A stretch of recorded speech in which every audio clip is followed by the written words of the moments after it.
All right, happy Tuesday, everybody. Happy Tuesday. Welcome to Straight No Chaser. We have Charlie, who has been around 3 weeks now. Oh, that's good. That's really good. The last man we had, he didn't he couldn't hand he couldn't handle ITJ, I don't think. And we got Rhonda, and we'll just see who else is gonna show up. So we don't really have no topics today. I try to stay on top of current events. More recently, while I was at work, there was a middle school shooting here in Texas. I think Yeah, I think that I heard that something like 22 people were shot yeah, and 14 died. children. Yeah. That's so sad. I just posted it about it on my social media page because I just logged on because I was asleep. I didn't even know all of that had happened, and we definitely want to offer our condolences and our prayers out to the families and everybody involved. Well, we need to be able to do more than prayers and our thoughts and prayers because this gun control is really no control. There are so many other countries who have gun control and they're not having these mass shootings like that. That's Americans and their fascinations with guns and how we need to protect ourselves. Protect ourselves from what? Each other? Because we killing each other. That's one of the things I posted on my page. I said that we need to do more as a nation and we're not doing enough. So when you say we need to do more than pray and offer our condolences, what are some suggestions that you might have? Because as a people, we are not doing enough. So my suggestions would definitely be gun control. The fact that children, a middle school child was at the school shooting is a problem. The child didn't get the child. First of all, they may or may not have bought a gun on the street. The likelihood of that is slim to none. That's the one thing. They got the gun from a parent, and I don't want to be placing no blame on, but the I thought the Republic. shooter was 18. How old was the shooter? I'm not really sure, but it was done at a middle school. Right. So Yeah. I'm going to assume because I haven't had time to read it. One of the young ladies at work was showing it to me, and I was like, man, thank God I don't have kids in school. And they say he shot his grandmother before he entered the school. Hmm. Mental health, mental health. We don't take that serious enough. We don't take that serious enough. So I think that there should be some strict policies when it comes to mental health and guns. And I think that it may be Europe that people don't have the ability to have ownership of guns. So that I think that's kind of the direction we need to go into, but I don't think that's going to happen so much just because our history, our long-standing history with guns and revolution. I mean, when you consider what happened at the Capitol year before last, I mean, a lot of gun enthusiasts, and I won't say crazy, but we all have a strong belief in what we have a strong belief in, whether it be right or whether it be wrong. We have a strong belief in that. So I don't know. I think their gun control needs to be done more than discussed. It needs to be taken seriously. No other country is having these outbreaks of this is homegrown terrorism to me. This is homegrown terrorism. Other countries aren't having this. If they're having a terrorist attack, it's somebody from another country. It's not somebody right here in the country, right down the street, your neighbor. It's not that in other countries. That's like that here. Yeah. I keep wondering why a 18-year-old child will come into a school with a gun, shoot people within the ages of um I think 7 or 11, 15. Those in primary school. What exactly? Whatever he must have gone through, and I always say for you to kill someone, it's not a thought you just wake up and decide. You must have gone through it. A lot of things must have gone under, and again, that is where the parents, the parents, you need to watch your child. You need to watch your child. As soon as that adolescent age is a problem, as soon as they get to 15, 16, 17, 18, you have to be on a lookout for them. The attitude, their character, you will know when he's following or she is following the right people or not. You won't be able to, you are not supposed to be saying, look, these people are bad, they're spoiling my child. You sit him down. Because I know that child, 18 years, he wouldn't tell me that he was being bullied in the school, this and that, or whatever. Then he has a goal to kill the grandma coming to school, kid up to 18, 15 or 18 people more, you know? So how did he get it going? And what gave him the guts to do all those things? We should step up our parenting one, then the country should do more, like you said, do more in watching out for lives. And How it goes out for those kids. we gotta do more than thoughts and prayers, because either our thoughts don't work and definitely our prayers don't work, but we gotta do some serious gun control here. And we can't just, I think, to me, if this is my opinion, based on my knowledge of being able to purchase a gun, first of all, it's not people of color, yellow, brown. It's not us that's doing these mass shootings at the school. That's the one thing. The other thing, although there is crime among the same, there's black on black crime, there's white on white crime, there's crime within communities, within the ethnicities. Who has access to bring guns into the country? It's just a lot to it that I think the government should be held accountable for and more responsible for. Um, I have a gun in the house, and that's because Chance bought it for me. I am going to be taking lessons, but I don't like guns because I know when you pull a gun, you better be prepared to use it. Not to Mm-hmm, just show it, not to just brandish the gun. You got to be prepared to use it.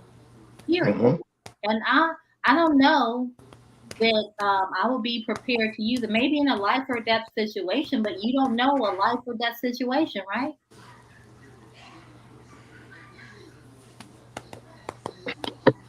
see, um, well, I can't agree less or more on what you're saying, but I can't imagine what the family are going through. Like you say, we only offer our thoughts and prayers. But like I said, I want to know, was it staying with the grandmother alone, the grandparents alone, or what exactly has gone over him? What exactly has happened to our teens? What exactly has happened to our youth of these days? A lot of crime. What I can't imagine somebody picking up gun. What are you doing with a gun? Even in our homes, yet most of we think we should own gun for self-defense and a lot of things. But I think your children should not know you have a gun. They shouldn't know about it. They should not know that they shouldn't think about defending themselves with gun. Let that thought not come into them. That's what I think. Because when they have that thought from the beginning, they will now know that yeah, it's everything. Because I think he must have practiced shooting the way he took those lives. So what I just found is what we know so far is at least 18 children and one adult working. Woo, woo, 18 children and one Yes. adult were killed after a shooting at Robb Elementary School in Unveil Day, Texas, Tuesday afternoon, according to the Texas Department of Public Safety. Suspect is dead. Officials say Abbott said the suspect was an 18-year-old student at the high school. So what you doing at the elementary school? That's Exactly. it. That's my So question. President Obama said our country is paralyzed not by fear, but by a gun lobby and political party. I agree.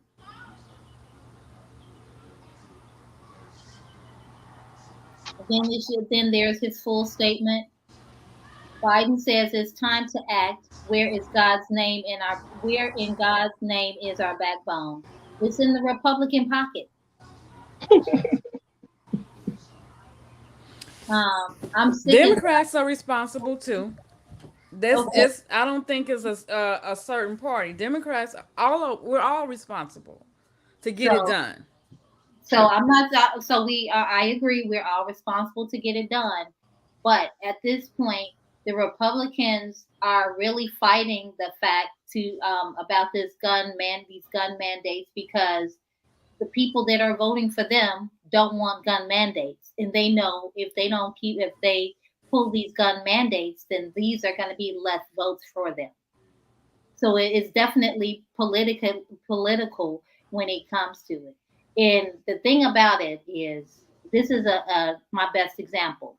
A couple of years ago, somebody was killed at a party at home in Chicago, and a lot of people that I know knew this person, and there were probably more than 100 people at this party, and a lot of the people that I know, they were saying, oh, he was such a good person, he was such a that. And then somebody said that there were at least 100 people at this party. You mean to tell me nobody said anything? And the thing about that is, I know snitches get stitches, but you giving them stitches until that death, that pain impacts you, then you want to have a response. You want somebody to tell. You want somebody to help. So until those people are impacted directly or indirectly, then this is going to continue. Period. You're right. You're right. And this will now bring me to what I think, in those years back when we were young, everybody in the neighborhood knows who is who. Everybody in the neighborhood, they know if you are good or you're bad. They know when a new person move into the neighborhood or the street. They know everything about everybody. This time around, nobody cares. You will find it difficult getting to know more of your own relatives, talk more of other people. We don't care any longer. The little time we have it is occupied by social media, you know. So a lot has gone under the bridge, a lot, and that's why if it was then, they will be able to know that this person is turning bad. Somebody must have reported him before now. But now, everybody seems good. You see him with his phone. You see everybody is minding his or her business. You don't even no correction. It's bad part to our society. Because if you correct somebody, you a hater. So I believe in correction, and I believe that correction is necessary. But unfortunately, society is at a point where correction is in there, and this is a general statement. Correction equals hateration or hatred. You hating on me. So correction is important for all of us to be better. And you, for the most part, you can tell when somebody is correcting me. And you friends, Rhonda, and I know when you corrected me. And I can either receive the correction or not. I don't ever think it's hate. And um, that's the difference with society at this point. Everybody feels like they are right. We can't all be right. We cannot all be right. We can be wrong. And if somebody knows a better way, then hell, give them that better way. and let them receive it.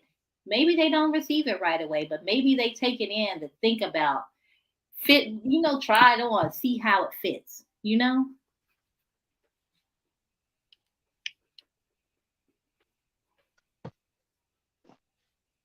I'm sorry. King is preparing to lay down.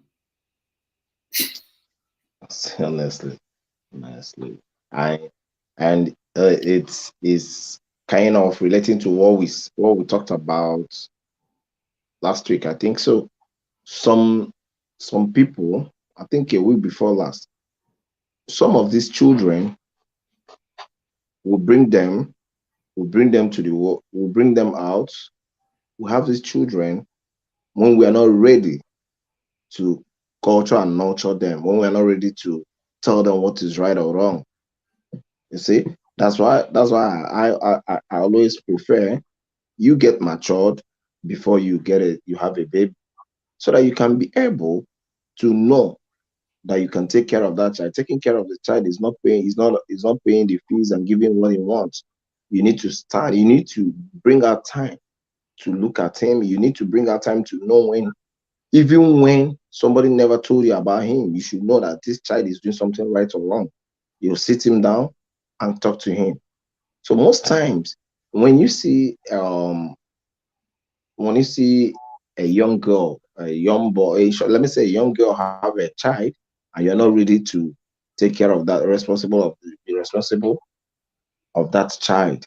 At the end of the day, you want to move on, you leave that child with an age old grandma to take care of the child. Nothing good is going to come out, because she or he won't be that strong enough to follow up her attitude or his attitude. So it becomes a problem of the society. So I think it's better off, before you can have a child, you should be able to know what you want, that you are ready to take care of a child before you have a child, so that you don't bring them out and they turn back to the society. Because this time around, nobody cares. Like I said, nobody cares. Whatever a young person does is nobody's business. That's what we think. We think it's not our business. But it hurts us. It's really hurting us. You know. Yeah, Charlie, I like the good old days where I know I used to hear the stories of my mom and them, if your neighbor saw you do something wrong, then you got it from that neighbor.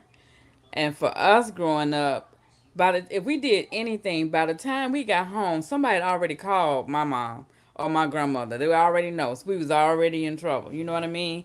Mhm. When they say it takes a village, it takes a village. It really does take a village. Yes. We Yes. just in a sad state. Yeah. Yeah, So It's I terrible. I definitely agree with that. So, yeah, gun control is only, sorry, only the look on your mom's face will let you know that you will never try that again. Before she will even open her mouth to tell you what you did, you already know you've done something wrong, and you start pleading. Mm-hmm. Oh, Mm-hmm. right. we need to So, prepare. we usually get into relationships because that's usually always like the hot topic.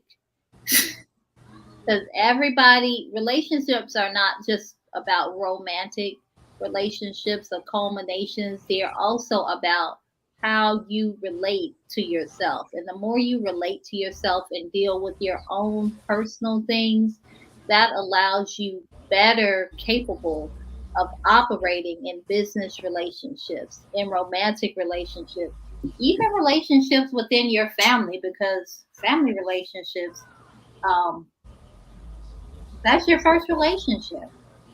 That's your first relationship. How you learn to interact with people, how you learn to accept people and tolerate people, and operate in functioning or functioning in this one.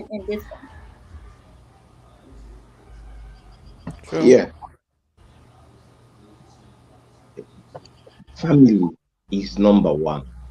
If In fact, let me tell you, if you get it right in life, just know get it right in your relationship, in your marriage, even in your career, just know that that's first stage in your life, that which is the family, that they got it all right. If you if the family gets it right, then there will be less problem in the society. But this time around, um the parents are always busy looking out for money, looking out for Working. born honors, looking out to there is no we have little or no time for our children.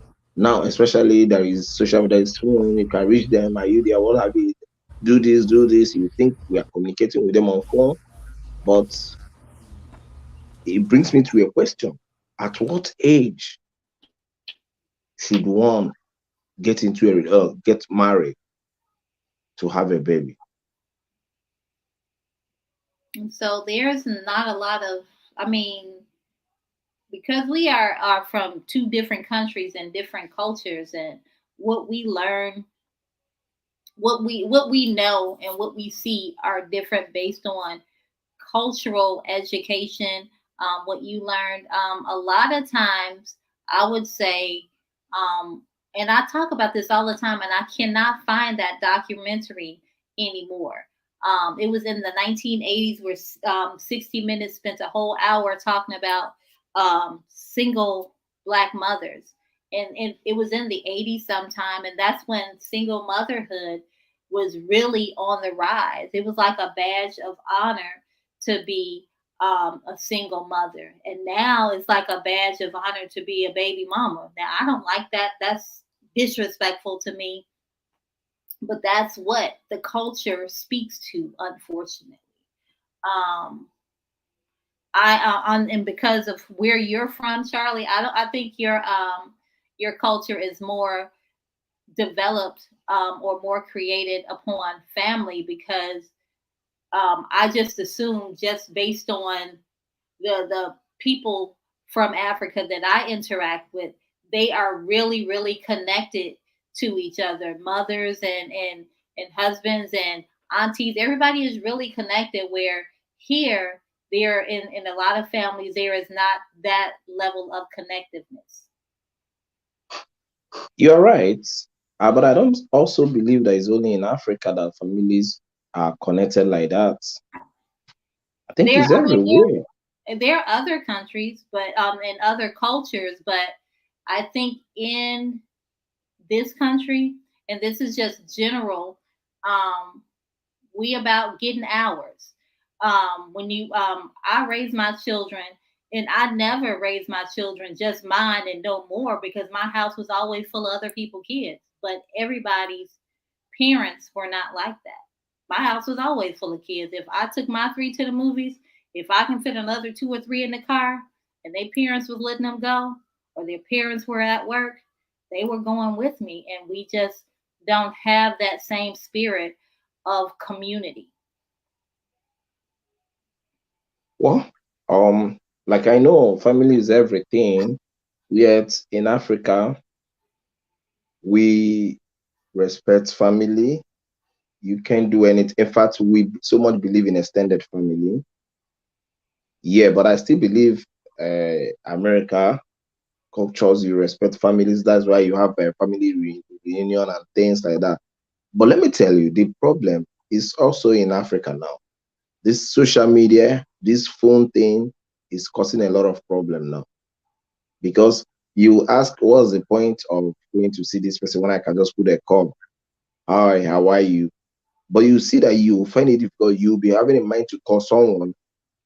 I'm gonna call her tomorrow, tomorrow, tomorrow. Before you know it, it's 2 weeks, it's 3 weeks. Before you know it, the distance is there. It's not as if you don't want to call, you want to call, but you keep forgetting it. But there is a difference within seeing someone and calling that person. So family this time around, there is a very big distance everywhere. In as much as you have them in mind, you want to you remember the old. It's no longer that old days, loving old days is gone, and that is why we are seeing a lot of negative impacts on our youths and our children. Let me tell you, next 10 years, if it continues 10, 15 years, the is going you might not be hearing more of grandparents and the grandchildren. They will be seeing it as if it's weird, the way it is now. That before you talk about uncles, my aunt lives there, I want to see this.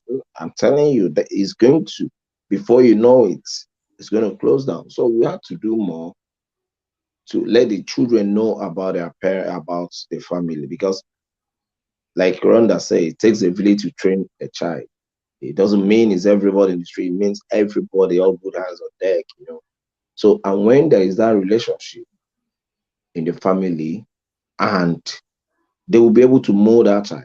This your uncle, is a medical doctor here, or is a we don't have such character in our family. This is, you have people you look up to, or this, or you don't look up to this. He didn't do well. It is, that kind of a thing. So when they say, when you know the kind of family you come from, you know how to behave. So family is everything. We need to go back to the family. That's number one thing we need. We are more selfish now. That's what I believe. I can agree with that. That's what I mean by we're concerned with what we're getting. And sometimes there are parents that will forget about they had children at the house, although they're providing tangible things for them. They're not providing the important intangible things, the character, the memories. Those are things that are important because to me, and this is just to me, people don't think about their life until somebody dies. Period. And then when a person passes, you start thinking about, man, I could die. I mean, especially as you get become older. There was a time when you had to be an older person to die. Now people are dying younger and younger. Yeah. Yeah. So that's just something that I mean. I think not maybe your family doesn't have that conversation, but maybe this is a conversation starter for families and even for friends that have to start bringing that into their individual family. So, Yeah. I agree with you. I agree with you. so ooh, we talked about that horrible thing, and I want to talk a couple of like I think it was like last week because I know we had been talking about abortion a couple of times during the episode, but a young lady mentioned and I won't say her name because I don't know whether she wants her name to be mentioned, but she posted they're trying to take away abortion rights, but when you consider that there is no milk, you're going to be having babies that you have no formula for, that you're going to have to stay at home and nurse. Now, isn't this just going backwards to the way that this country wanted women to be barefoot and at home pregnant? I was like, man, I hadn't even thought about that. I hadn't either, and I don't even understand this whole formula shortage thing. I honestly don't. I don't either. I had heard that the formula was being sent to the Ukraine, and Kim may have said was telling me that I forgot how many thousands of formula had arrived here in the United States. So for this country to be so-called moral, and I'll use that loosely, so moral, we need to really get it together because I kind of think that old song, "The Whole World Laughing at Me." Mm-hmm. That's what I think about when I watch the news. And I think about how other countries are looking like, what in the world is going on in the United States? What is going on over there? We really have to get it together. And it starts in our homes.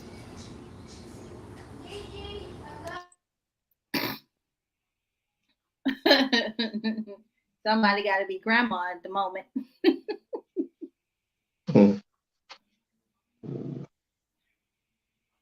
Listen, on the subject of abortion, today on the radio, I was driving in the car this evening, and I wish I can remember what state it was, but there is a senator.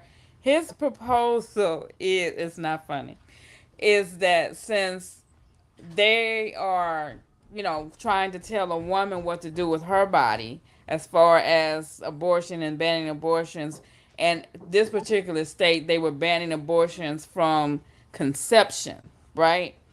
And he thinks the men should be, I think he said, from the time, I'm sorry, this tickles me, from the time that they reach puberty, that they be subjected to a mandatory vasectomy until they are at the appropriate age, which he didn't say, where they deem themselves financially responsible and is financially responsible. I forgot what the other terminology was, but anyway, to be able to take care of a child. First of all, when I heard that, I was thinking to myself, now first, and how old is that going to be? Do you know how different that is just among men? And I just like, we doing too much. We doing too much. Well, I mean, it's just like there is a science for male contraceptive, but because men don't want it, allegedly don't want it, then they're not moving forward. But that article that I read the other week said that a lot of men were for male contraceptive. It makes sense because when I had my boys at home, I said, if you having sex and she comes here and says that it's your baby until you can afford to pay for a DNA test, but the baby ours until you can afford it. So when you consider, like I told them, a girl can say, I can't get pregnant. Or she can say, I'm on birth control pills or I'm having birth control. You can't really trust that. You can't really trust that. But just as much as girls and women are trapping men and boys are trapping girls by putting holes in condoms. Yeah, I've heard that. They were talking about that on the radio this week too. Mm-hmm. I've heard about it, and I was like, that's dumb. So you think that there's nothing good about you except for connecting her to you with the baby? That's dumb. So We talked about this 2 weeks back, right? I said the solution is a very simple thing, not even contraceptive. Close your legs if you are not ready for baby. but I mean, that's something easy to say as a It is. grown. There's something easy to say as an adult person who has lived life. But when you consider all the sexuality that young people are being exposed to, we weren't exposed to sex at the level that young people are. And That's it's a true. parent's It's responsibility everywhere. to protect their kids, but the fact that it's being exposed to children on the Disney Channel, it's being exposed to children on Nickelodeon. So it's easy to say close your leg, but there are adults that are molesting children. There are um, there are people, there are kids seeing stuff that they have no business seeing. There are children suffering from low self-esteem, and they're thinking that they find their value in sexual partnership, and maybe it's multiple sexual partnerships. Yeah. I myself can say I was 18 when I had sex. I Hmm. don't remember dude because I'm 50. I don't remember dude name. And my thought about it was, dang, this what I waited. I waited for. You don't really know your body. It's just a lot. It's just easy to say close your legs when it's so much peer pressure telling you to have sex, have sex, have sex, have sex, have sex. It's just a See, lot. I want to tell you something. I only sympathize with those that were raped or those vulnerable children. But no, who tell me, who are there not people pressurizing you to stop reading or to stop doing good and all those kind of a thing? It's all about moral. No, no one, no one. I don't think so because I'm Yeah, mentored. yeah, I don't necessarily believe that because when yes. I'm mentored at a high school, there was one young lady who said she knew that she wouldn't get married, that she wouldn't be more than a baby's mother. And that made me sad. There was another young lady that said that she would never be happy all of her life. Now, you can't say it's morals, it's environment. There's something in a generation, no matter how moral I teach my children to be, they're still gonna make a decision on their own. Period. See, And I you teach are and I teach my children, they grown now. Don't lie. Have integrity. Be a person of your word. Don't steal. Stuff that we all teach our children, but we cannot expect that they hold themselves to the same moral standard that we have taught them because they're outside influences. If we could keep them in the house forever and they never be exposed to other people, because you don't know what other kids are exposed to, we could say in a perfect world, all of our children would keep their legs closed. Everybody would be married before they have sex. Everybody would be married before they have children, but this is not a perfect world. no. Are you saying you are talking? So from you are trying to tell me that peers pressure group makes one It can. to I'm saying it can. it can, but I'm saying you can also say no. You can also say no. It's Let me tell easy you. to. It's Let, easy let me to. tell you. I'm just saying, as a person Yes. who's mentored young people, that Mm-hmm. it's not so easy to say no as you would think it is. No, see, there is nothing that is easy. Let me tell you, drinking water is not even easy. There is nothing that is easy. It takes discipline. Let me tell you, it takes discipline. Now, this is where So parenting. This is where we're parenting gonna comes agree. in. We can agree that it's gonna take discipline, but in my experience with young people, it's easier said than done. It's easier said than done. When you watch Let your me tell you. sweet child turn into a bully and you know your child was sweet, it's easier said than done. So let me jump Let in me tell here. you. Okay. So, and both of you actually are right? And it's going to come down to just an individual. On Trinace's point, I was definitely one of those people who was coerced by peer pressure. I was a teen mom. So in my clique, I was the only virgin at the time, right? So there was a tremendous amount of pressure for me to lose my virginity, a tremendous amount. You know, for a lot of times I would separate myself, and I was a bookworm, so I go to the library. I was a mini nerd. I'm reading books and all this kind of stuff, but you can very easily or over time succumb to peer pressure. It is a very real thing. And out of the clique, I was the first one to have a child.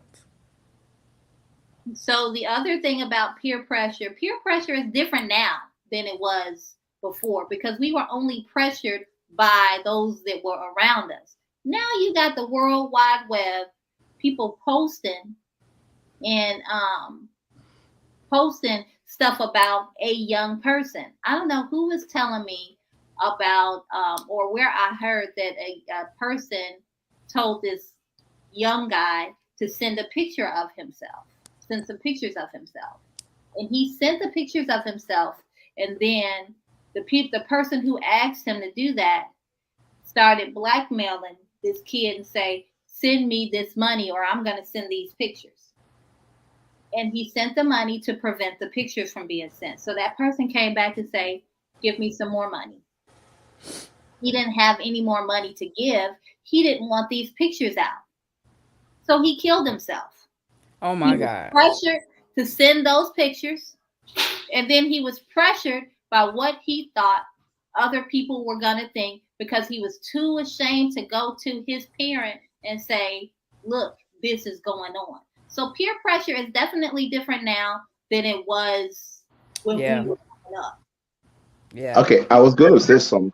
I don't think it really is based on morality.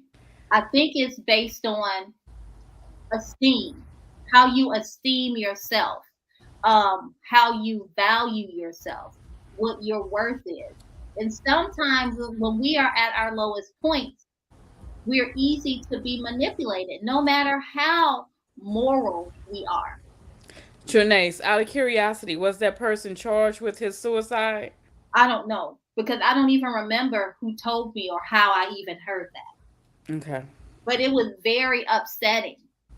Very upsetting. Wow. And I'm sure that parent taught that kid right from wrong. Yeah. You know, I hope they were a lot. charged. I argue a lot when it comes to this point. I still believe what Rhonda said. Some people want you to be like them. They want you to be like them. And are you trying to live a life to please them? That's number one. That's where moral comes in and discipline comes in too. I believe in Rhonda, you never discuss that with your mom, with your mother. When your group were pressurizing you, you never discuss it with your mom. You see, because I'll tell you why. Why you didn't discuss it with your mom? Because your mom has never taught you sex education. No, and I think I told you all last week, no one ever talked to me about sex. No one ever sat down and talked to me about sex. All of the sex Yes. talk that I got was among us girls. Oh, Well, that was that, but that wasn't my experience. That wasn't me and so, Kim's experience. And Auntie J, you know what Marcella's experience was. But I will tell you, had I told my mom, oh, we'd have got our ass beat. now, For so it's sure. our duty. It's our duty now. It's our duty to teach our children sex education. Find out. Let me tell you, even as a grandma, find out who are your children's friends. Find out. What do they discuss? Allow them to come to your house. Invite your friend to our house. They sit. Let me tell you, Rhonda, if your young children are in your house, you can know what you can be able to say, this is what this person can do, this is what this person can do. Do you know that? If you see them around, you'll be able to know that this person, no matter the pretense, you'll be able to know that this guy or this girl he doesn't have a good attitude. Then you can be able to advise your child on that person. Most times we don't know who the peer groups are. And those things we fail to teach them. They go to learn it there. And when they learn it there, that's where the pressure comes in. But if you're telling me already what I know, that I know this is this, and you're telling me that I already know, my mom told me, or I know this, I think it lessens the burden. Like what you said now, the child that sends the nude picture, I don't think he has anybody to talk to. He was so scared to talk to the father or the mother or anybody. because there is no self-confidence. So I have a perspective on that. Um, and this is my perspective based on my interaction with children. First of all, as parents, we our children hold us to this. They never see us as a person who has stumbled, who has made mistakes. Therefore, we cannot be empathetic or have an ear for our child because we are not really honest with who we were as young people for our children to be able to say, you know, such and such, such and such. And you can say, well, you know, something similar like that happened to me because we are on such different wavelengths. Our children think that we don't understand them, and Right. we think that our children don't understand us. And without communication, it don't matter how much sex education you give to somebody, to your child. You have to start with communicating them with, why is the sky blue? Because that's going to be the first question. Why do I have to do that? It's not based on a certain age you hold in a conversation. It's based on you holding conversations with them to build trust at a young age. And even though you are the first influence, believe that there are going to be other influences and they are going to have to make a decision on their own. And it may be a decision outside of what you want them to decide. And again, it won't have anything to do with morality. It'll have to do with where their worth is at that time, where their value is at that time. The Bible says, teach a child, and they'll come back, which means that you can teach your child all the right things and they're going to deviate, but they're going to come back to what they learned. So we have to learn to give them grace because we have to trust that what we've given our children, if we've given our children the right thing, that yeah, they're going to change up. Yeah, they're going to make some mistakes. They're going to make some decisions that we don't like. They're going to make some decisions that we hate. But we have to trust that we've educated them. We've given them the attention. We've given them the support that they need for them to snap back to what we taught them to be. All the morals will come back because psychology says, although you're an adult at 18, psychology says that emotionally people are undeveloped. They are underdeveloped until they're 25. So they go do some dumb stuff. We all did we all did dumb stuff. So even with morals, I've done dumb stuff. And I've done stuff that I knew was that I shouldn't have done. Let me say, I'm grateful that my girls were not teen moms. And I think that was Charlie that was saying basically about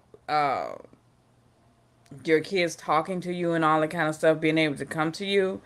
My girls, I know for a fact, didn't talk to me about a lot of things.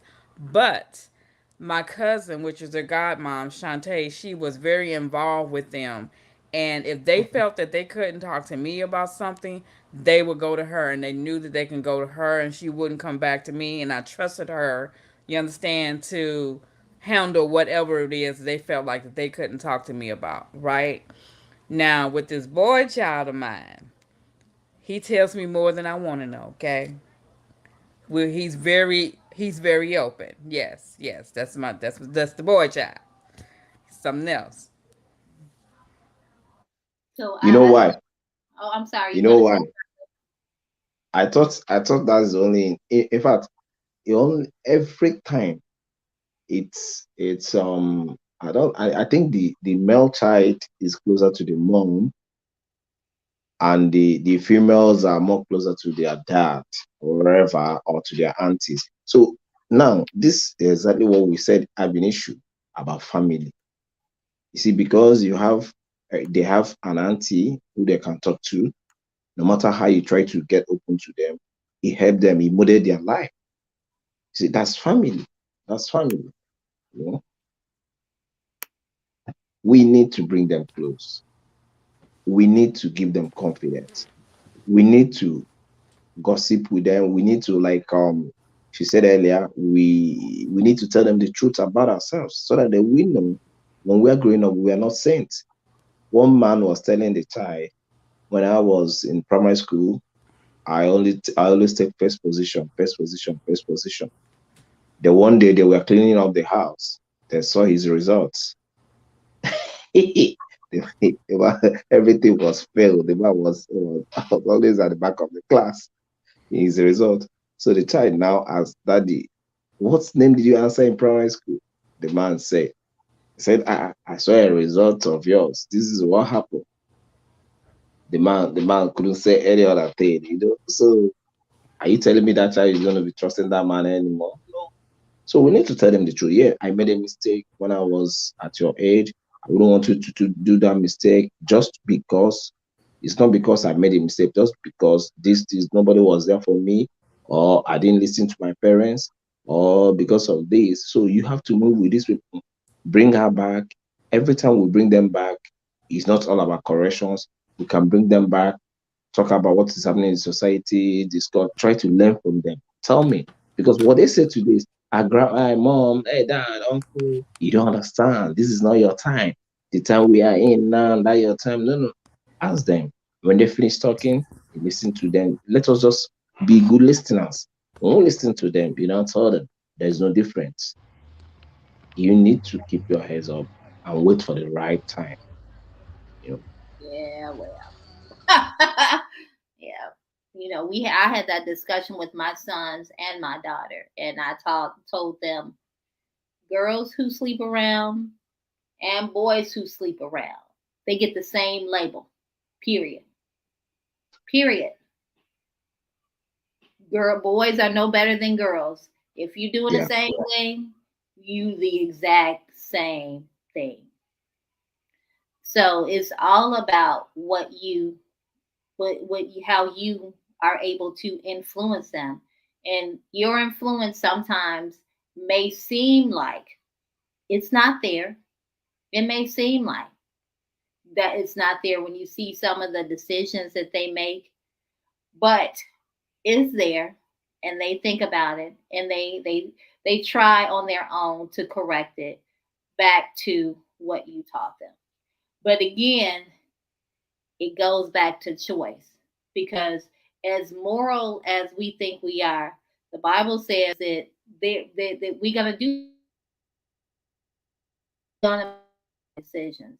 No matter how moral we are corrupt, and we have to expect that our children, no matter how perfect we think they are, they not because we not.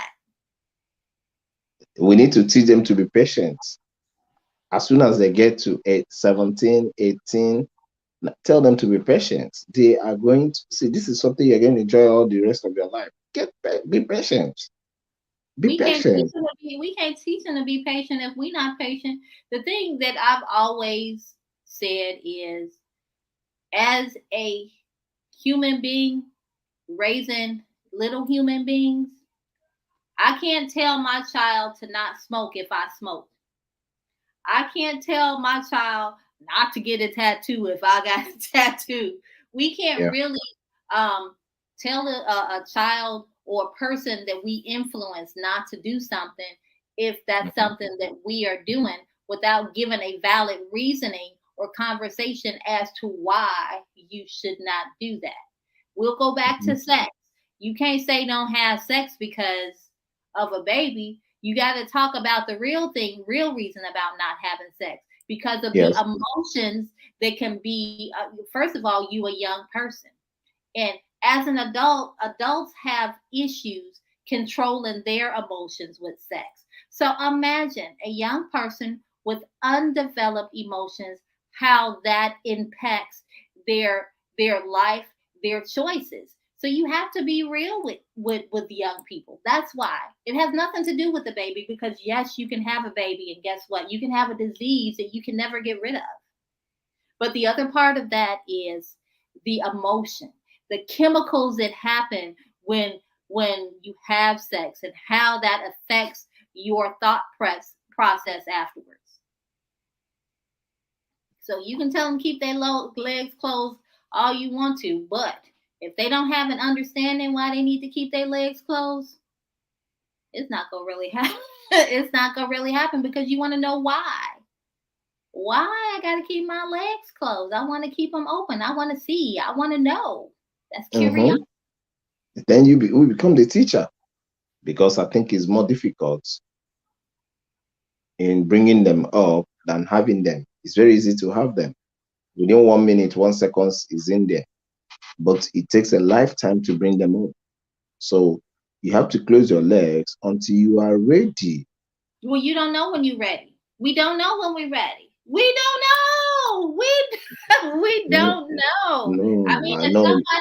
as somebody who's mentored young women and who's been around young people, my children and other people's children, as a as a person, as a parent who's listened to other people's children, that's why my passion is like it is. You can teach them everything, but there are some times when they're gonna feel like, man, I want to be a part of that.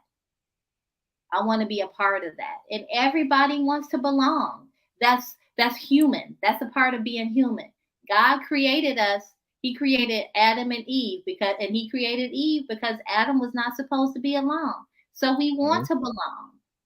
That's human. So there is a time you will be ready. I don't believe that you don't know when they are ready. You When don't, you are because ready, I had my no, first child at 21 and I was not ready. no, no, no. At Who, 21, who hold on. At 20, determined? Who at 20, determined you ready? no, at 21, when I mean you are ready, I mean if you are mentally ready, if psychologically you are ready, taking care of, in fact, are you ready at that 21 to take care of that child until he or she turns at least 9? So who decides that? That could be different for everybody. You also, That could be different for no, everybody. at 21, are you working? Were you working? I was working. Were you comfortable? Can you stay alone? I was handling my business as a 21-year-old. But So I was not prepared for what a child was going to bring to my life. So at 21, you're not ready. At 25, you're ready. At 25, you're not ready. At 30, you may not be ready. So there is no perfect time to have children. I agree. There is no perfect time to have children, but there's perfect time for you to be ready. You consider financially, psychologically, and a lot of things. What if I at a point in time I have problem with my partner? What happened? Those are the things you check. Are you going to have more honors, like more education careers and everything? Those are the So things the you thing put on is, check. so we can go there because there are a lot of millennials that are not having children until they 35 years old. And older people are saying that you selfish to wait until you 40 to have a child. You selfish to wait till you 42 to have a child. So we can't say that when you're ready, because ready depends on the person and the people looking on the outside calling you selfish, pressuring you to have a child that you know you don't want. So here we are again with the being ready. What you see in my life, I don't really like to do something because people are pressurizing me or people are saying it. See, let me tell you, most of the decisions we've taken because of what people will say or because of what people think, it ends up not favoring us. But whenever you take a decision, good or bad, you come up heads up. That's the problem. We always care about what people will say, what people will do, what's in vogue, all this that. When somebody said at 35 she's not ready, I still wonder what she's doing up to getting up to 35, she's not ready. You understand? I don't agree with that. At from 25, 27, 28, you should be ready because by the time you get to 21, 22, 23, you should be at the peak of whatever you are doing. So at 25, 27, you should be thinking about marriage if you want to get married. But it's not everybody that will get married anyway. So you should be thinking what you want and not what people want you to be. But right now you just suggesting when somebody should be thinking about that. Well, what if they ain't ready then? So that's what I'm saying. That's all I'm saying. We all have a freedom to choose when we are ready, when we're not ready, and sometimes we choose wrong. But that's the part about being human. We choose wrong. We make mistakes. There are hiccups. There are things that happen outside of our control. We think that we can control them, but we cannot. So the part of that is we have to give ourselves grace with mistakes.